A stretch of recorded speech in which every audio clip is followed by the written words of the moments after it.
Vision guys. Napaalaki nito.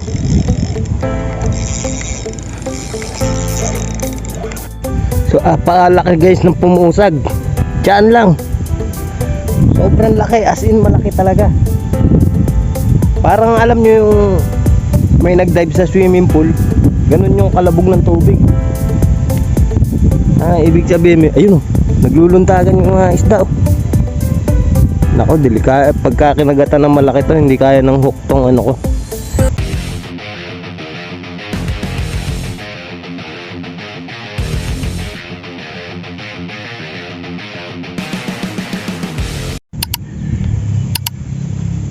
So fishing na naman guys.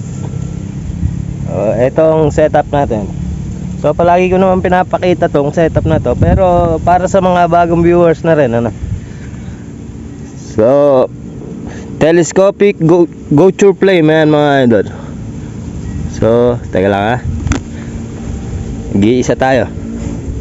GoTo Flame 2.1 medium siya no. Tapos yung reel is Jokyo AR 3000. Ayan yung tatak niya guys. Tapos metal spool, power knob, ball bearing. Dalawa yung ball bearing na ito sa loob bali tatlo siya. Tapos loaded ng braided 4 strand tapos 18 pounds. So okay. So papakita ko sa inyo yung setup natin. So ito yung pinaka main line. Gantong setup lang. Ito yung main line. May swivel. Tapos leader line. Siguro half meters, kalahating metro. Tapos dalawang hook. So maliit na hook lang, number 4, dahil maliit lang ang target nating isda. Gumagamit lang ako ng malaking hook pagka naghahunt tayo ng cream dory. O lagyan natin pamain. Ang pain ko nga pala, wait lang. Limutan ko sabihin. Ito pamain ko guys. So pamain ko, ito pa rin yung mabisa natin pamain no? So okay na okay itong pamain na to, kasi hindi pa ako nasisiro dito. Napakabango, napakasarap. Kahit ako gusto kong kainin So try natin mag-cast kahit maraming water lily. Bait and weight. Papahinan lang natin to ng maliit lang, kasi nga maliit lang din yung target nating isda Papakita ko naman sa inyo.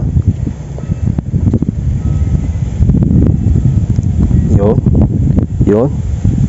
Okay. As dito sa kabila. Kahit hindi parehas ng laki yung pamain, okay lang yan. Kahit malaki yung isa, kahit maliit yung isa, okay lang yan. Tapos dito lang tayo magkakas. Hindi naman kailangan malayo Ilog lang naman to, hindi naman tayo sa dagat Ready to cast na. Yan.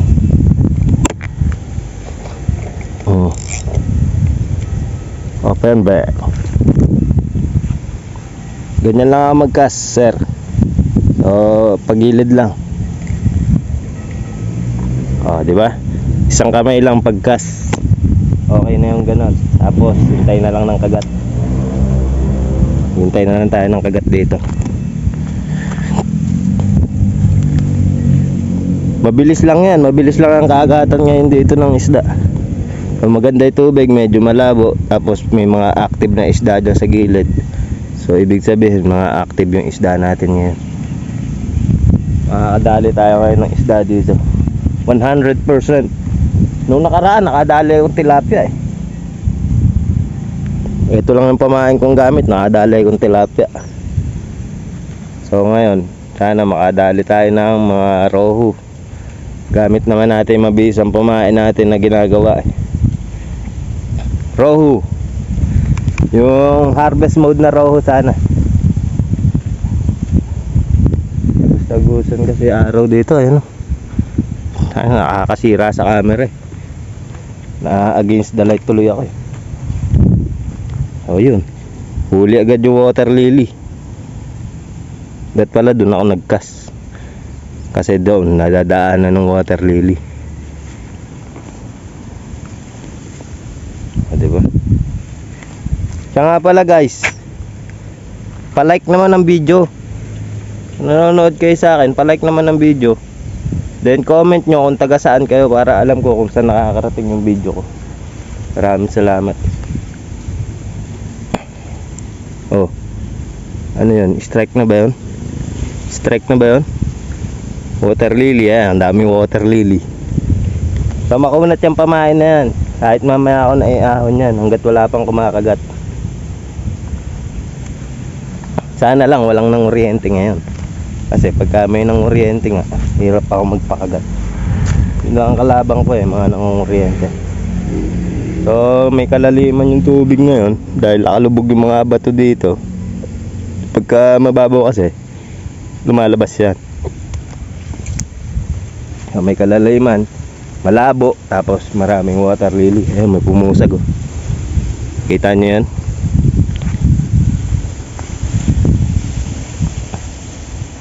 So hintay-hintay na lang ng kagat mga idol, mga sir. So apakalaki guys ng pumusag. Diyan lang. Sobrang laki, as in malaki talaga. Parang alam nyo yung may nagdive sa swimming pool, ganun yung kalabog ng tubig. Ibig sabihin, ayun oh, nagluluntagan yung mga isda oh. Nako, pagka kinagatan ng malaki to, hindi kaya ng hook tong ano ko. Hindi kaya ng hook nito. Pang maliit lang tong isda. Ibig sabihin, naglalabasan na naman yung mga malalaking isda dito. Napakalaki nun. Hindi lang nakita sa camera dahil nakapatay yung camera. Dapat pala dalawang rod yung dala ko. Isang malaki saka isang pangkarpa. Yung pangkarpa kasi ganito lang ginagamit ko. Hindi ko naman kailangan ng malaking hook eh. Kaya ko laruin yun. Pero yung dory, sigurado naman ako dory yun. Yung kumalabog na yun. Kasi wala pa naman mga malalaking karpa ngayon eh. Ewan ko, baka may naligaw. Baka may naligaw na malaking karpa. Napakalaki, kumakalabog. Ay, na ginaganahan ako. Ngayon lang ulit ako may nakakitang pumusag na malaki. Hindi biro yung kalabog ng tubig na yun.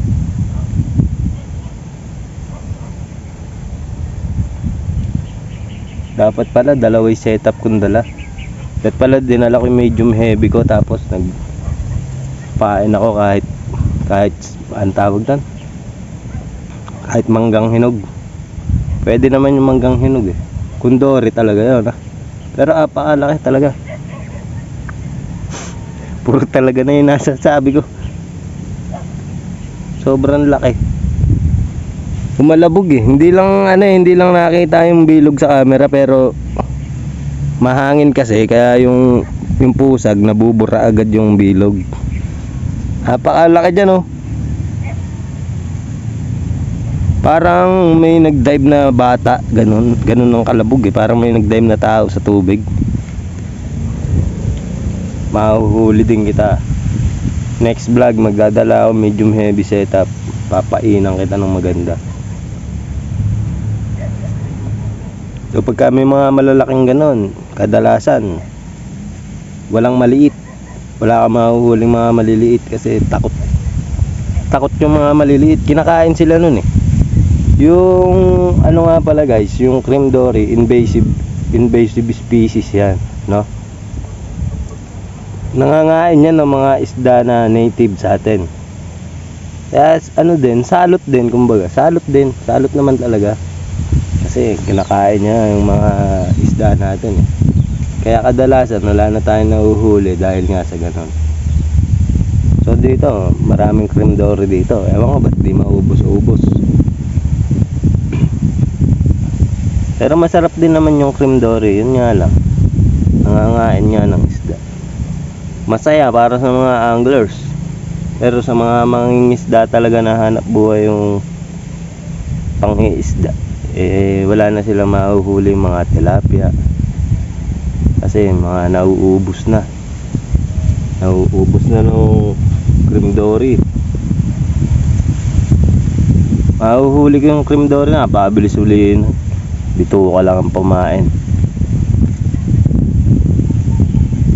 Ibig sabihin, active na ulit sila ngayong panahon na to, no?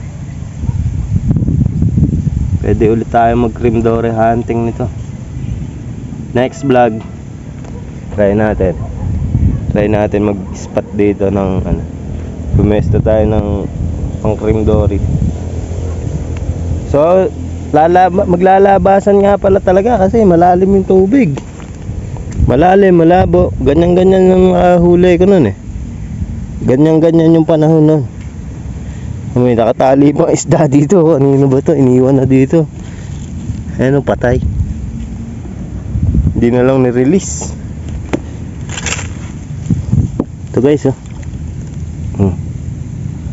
Hindi na lang nila ni-release. So yung ganito, yung kahit ganitong patay, pwede nyo ito ipain guys sa cream dory. Putulin nyo lang yan para malunok. Mga ganyan kadalasan nakakukuha ko sa tiyan ng cream dory. Hindi naman pala kadalasan kasi madalang lang naman ako magkatay ng cream dory. Pero sa mga napapanood ko, ganun yung laman ng tiyan. Tapos nung sa akin, personal ano ko din, personal experience, nakakuha din ako isda sa loob ng cream dory, sa loob ng tiyan. Mga isda, laman ng manok, mga ganyan, laman loob.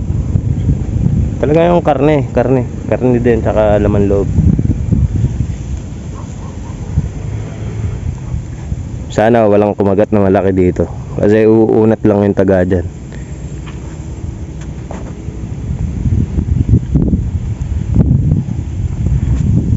Makakagulat talaga, hindi talaga makaget over dun ah.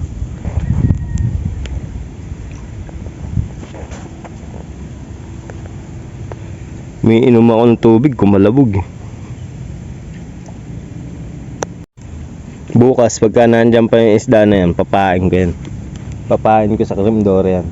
So cut bait, puputulin lang sa gitna para sakmal agad. Pero nalulunok naman ng buo yung ganyan. Pero mas mainam yung puputulin mo. Para ano lang, saktong-sakto lang ba, pagkagat nga mahuhukset agad. Sana lang makadali tayo. Malay natin, diba, pagbigyan tayo dyan sa pamain yan. Ganyan lang ipapain natin. Patay na isda. Pwede nga buhay eh. Pero mas mainam yung patay. Kasi ano na yan eh, trip na talaga nila yan. Trip na ng cream dory yan. Saka ano yung cream dory, matagal malusawan ng pagkain, kaya matagal sila magutom. Nagbukas ako, dami laman ng tiyan eh. May butye yung isda. O wala pa, kanina may strike. Hindi na ako nagbukas ng camera, strike lang naman. Uy, delikado yun ah. Kita niyan, mga naglulundagan na yan. Hipon yan.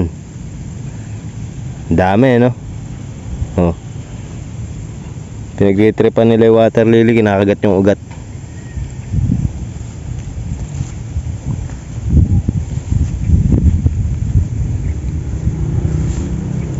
So wala pa ring ano, wala pa ring lutang na tilapia ngayon. Pagka ano mga sir, naglulutang ang tilapia dito, pwede kayong mag-airgun dito. Walang babawal sa inyo sa pag-airgun dito. Kasi kinokuryente nga ito eh, airgun pa. Airgun eh, pili lang ang ano niyan eh, pinuputukan eh. Yung kuryente wala eh. Lahat ng madaanan yan, pwede basta natamaan ng kuryente yan, patay. Pagka naglutangan ng tilapia, kahit nandito lang kayo, napakadami dyan. Makikita nyo, putok lang ngayon ng putok dyan. Napakadami. Gusto ko nga bumili ng airgun nun eh, nung panahon na naglutangan yung tilapia eh, kaso wala naman akong pambili. Mahal, 7,000. Oh, may strike na ata guys. Oh, strike ba yan? Strike. Strike ba yan o inaagos lang? Naagos lang yata eh.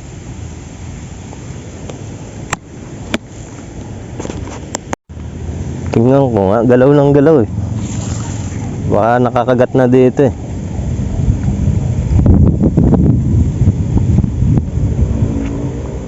Wala naman. Trip lang gumalaw ng pamingwit pala. Trip lang gumalaw, wala ako may strike eh. Pero ano na eh, dilundo na yung tansi eh. Isda na yun, hindi lang na-offset.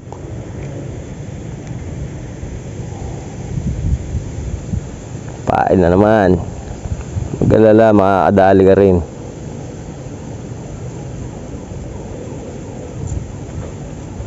Tana, sinabi ko pa naman sa intro ko, hindi ako nasisiro sa pamain na to. Tapos parang masisiro ko ah. Parang nararamdaman ko masisiro ah. Pero hindi tayo papayag. Hindi tayo papayag na masiro. Uhuli ko.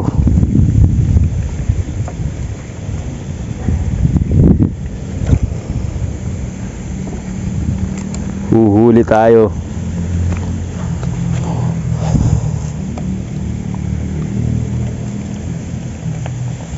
Muli ka ah. Muli ka. Papahiya ako. Sabi ko mabisay pamain ko.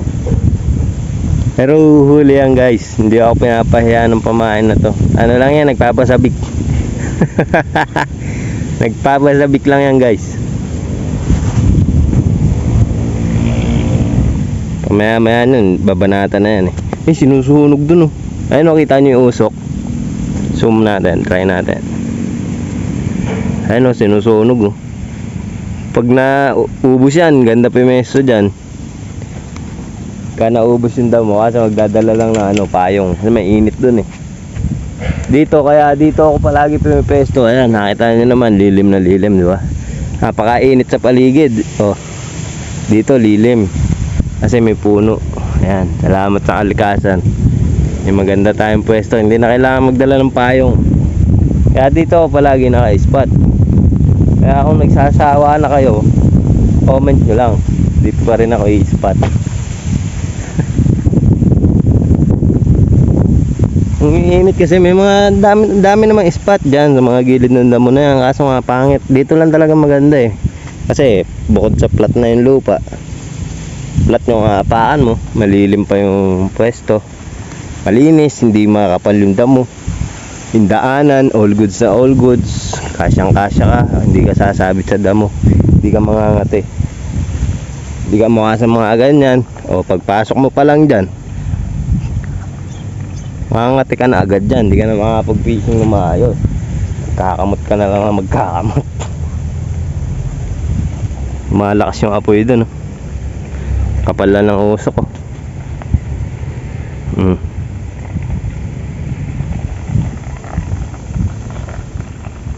Rinig yan, rinig yung ano na yan, putok ng apoy.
Laki ng kanduli oh.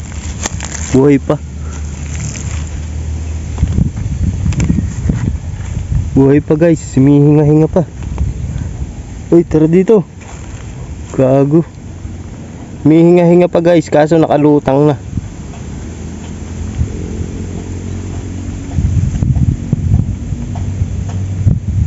May ano na dyan, may umabol dyan. Pagod. Napakalaki o kaso lutang na pero buhay pa. Humihinga pa eh. Malapit pa lang mamatay. Sayang yun ah. Pwede pang iihaw yun ah. Kanduli dito nga pala eh malinis no. Kasi malinis naman yung tubig dito. Hindi naman kamukha sa ibang lugar na maitim yung tubig dito. Dito malinaw eh. Lalabo lang to pagka umuulan sa bundok. Pero pagka mga ganito lang okay lang naman. Napakaganda ng tubig dito. Noong araw nga pala, noong mga panahon pa ng hapon, napaglalabahan pa tong ilog na to. Talagang dito sila naglalaba. Saka hindi ito yung ilog, no? Doon pa sa kabila. Ito kasing pinakatubig na to. Hinukay lang to eh. Pero dati to, mga bahayan pa daw yan. Ganyan. Mga bahayan pa yan. Alam nyo yung puno na yan? Yung kawayan na yan? Pagtawid ng kawayan na yan, pababang ganun. Yun pa yung pinakailog, hindi ito. O nalipat lang. Dahil nung hinuhukay ito, natibag doon, kaya nalipat na dito yung pinakaagos ng tubig.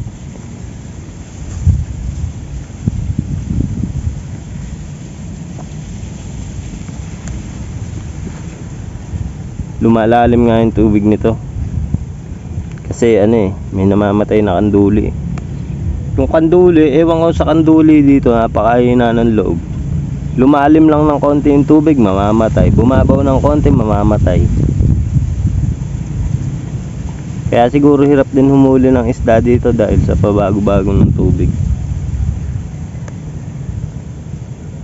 Laking kanduli nun. Gabraso na yun eh.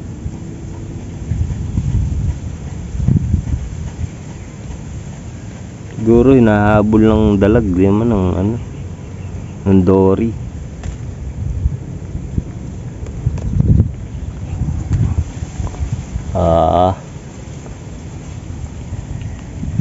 Ayan, kumakagat sa akin, water lily lang.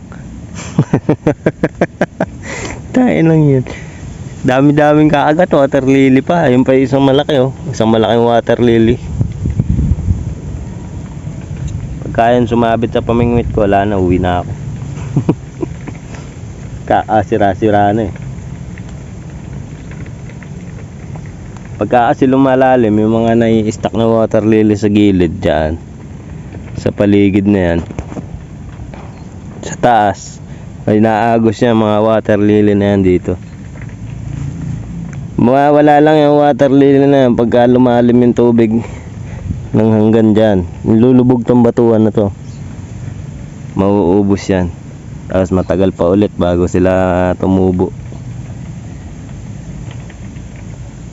Pagka lumalalim, nakakapag-fishing pa rin ako pagka walang water lily. Pero pag may water lily, hindi na ako nakakapag-fishing. Talagang sasabit sa line mo sa sobrang kapal.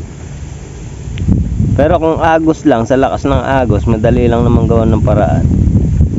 So ano ko lang ng sinker na mabigat. Pero pagka may water lily, kahit tatlong sinker yung ilagay mo na tagwa 100 grams, bali 300 grams, aagosin pa rin eh. Kasi malakas yung agos, tapos may water lily, so tatangin lang na agos. Tangin na talaga, wala water lily na to, sumabit pa eh. Ayun pa yung isa oh, laki, may kawayan pa. Retrieve na nga ako. Retrieve ko muna, paalisin ko muna yung mga yan. May kumakagat pa ata.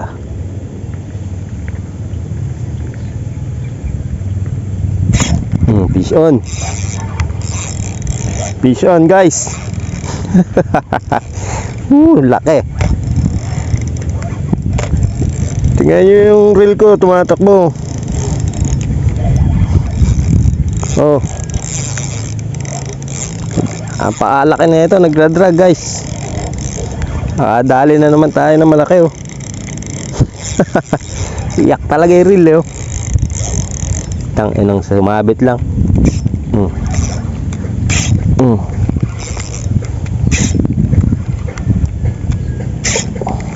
Pag naputol, uuwi na talaga ako. Yun, tanggal. Tanggal pa. Ayaw pa akong pauwiin.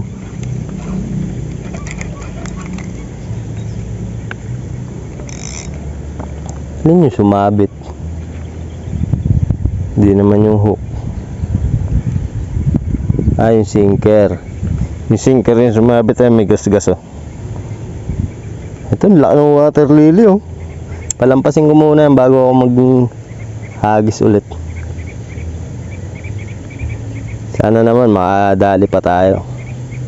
Ay, ako lang pala.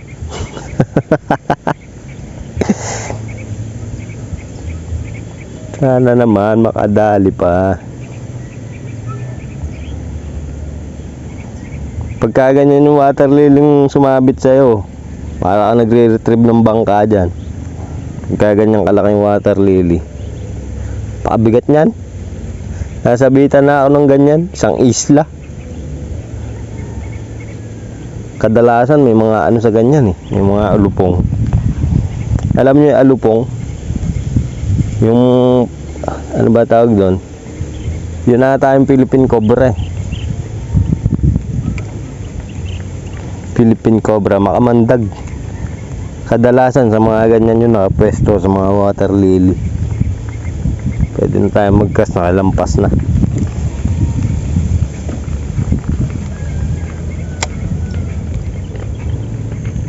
Okay. Tapos lalapag ko lang dyan. Yahan ko na dyan yan, mabulok. Wala pa akong wala pa akong huli. Malapit nang umuwi, wala pang huli. Ayun na naman oh. Isang kumpol na naman na water lily oh. Pero matagal pa yan, matagal pa lumapit yan. Sana may stock na sila doon. Sasabit sa line yan, tanganan, napakabigat niyan.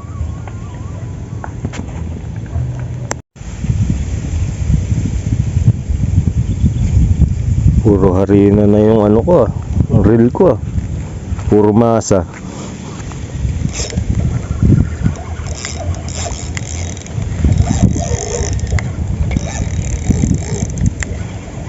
Vision guys. Napaalaki nito. Ganda ng laban. Woo! Alang yan eh. Puro sabit na lang ba?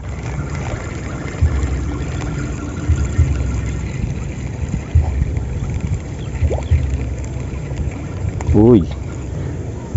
Alin ba yung sumasabit? Sinker na naman. Dito nga ako. Try ko dito. Pagka dito hindi pa ako nakahuli, uuwi na ako. Dito kasi batuhan. So dito, mga buhangin. Mabilis makita yung pamain sa buhangin kaysa sa bato.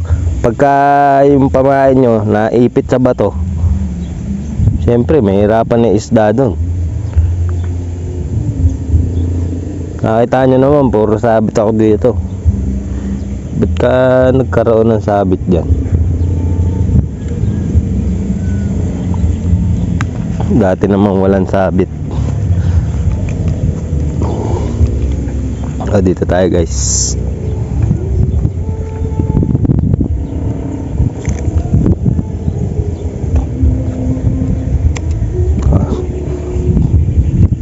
Palobo yung pagkas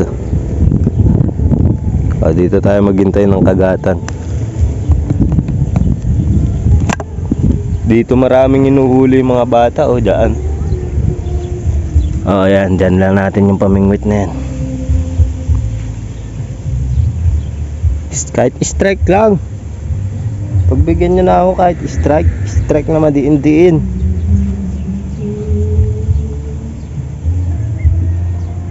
Patuloy kasi sa paglalim yung tubig Ayan lapit na lumubog yung bato. Kanina ang laki pa nang nakalabas dyan Sa ibang lugar nga pala baha, di ko alam kung anong lugar yun, pero gawing Mindanao ata yun. Lalalim ng tubig.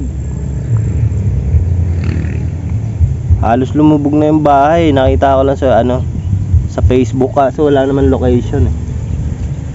Facebook live.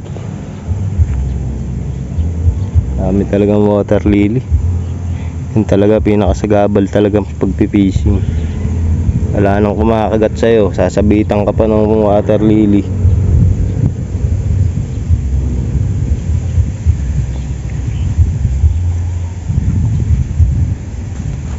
Ano yan? Balat. Balat ng suha. Kala ko isda. Laki ng nilalalim oh. Bulabog yung isda eh. Pagka ganyan yung malakas yung agos. Talagang malalaking isda lang ang lumalabas sa ganyan. Malalaki. Mga cream dory. So pambituka ang pamain pagka ganito. Pagka ganito yung dating ng tubig. Wala man lang na-strike. Isang beses lang may na-strike. Kanina may imi-strike sa akin dun, kasi hindi naman nakuha na ng video. Strike lang kasi. Pero kung nagtuloy-tuloy yun, malamang mahuhuli ko.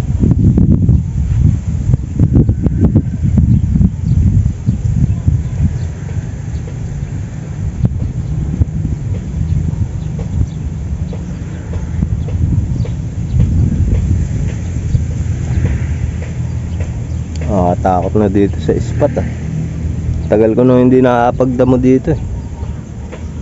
Kapal na dito. Kaya ito dinadamuhan ko to para mga dinadaanan ng bata.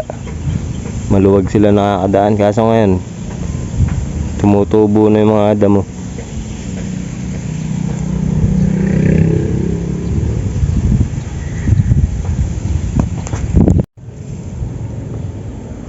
Lumalalim yung tubig guys. Talagang hindi na pwede. Ang lakas lumalim eh. Baka maabutan tayo ng pagtaas. Oopsie. Hayop na vlog na to. Wala na namang exciting parts dito ngayon. Diyan ka na nga. Ayoko na mag-fishing. Tingnan nyo kasi kung gaano kakapal yung water lily dumadating. Ayan o. Nagsasabitan sa line eh. Kapal yung apoy, tuloy-tuloy. So lumalalim pa rin yung tubig. Baka abutan tayo ng paglalim dito.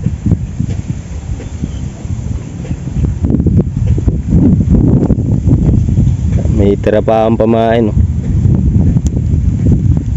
Gusto ko pa sana mag-fishing, kaso yung tubig ayaw na. Lumalalim kasi. Walang yan. Kainan nyo kung ayaw nyo magsikagat, di wag. Takay na mga isda na to ayaw magsikagat. So yung guys, kung nakarating kayo dito sa dulo ng video natin na to, paki-comment nyo naman kung taga saan kayo para malaman ko kung saan nakakarating tong video ko. Then paki-like na rin please. Lakas pa ng hangin. Namatay pala yung puno. Natuyo lahat ng dahon oh. Lang yan, sinindihan kasi. So hanggang dito na lang tong video na to guys. Salamat sa panonood and peace out.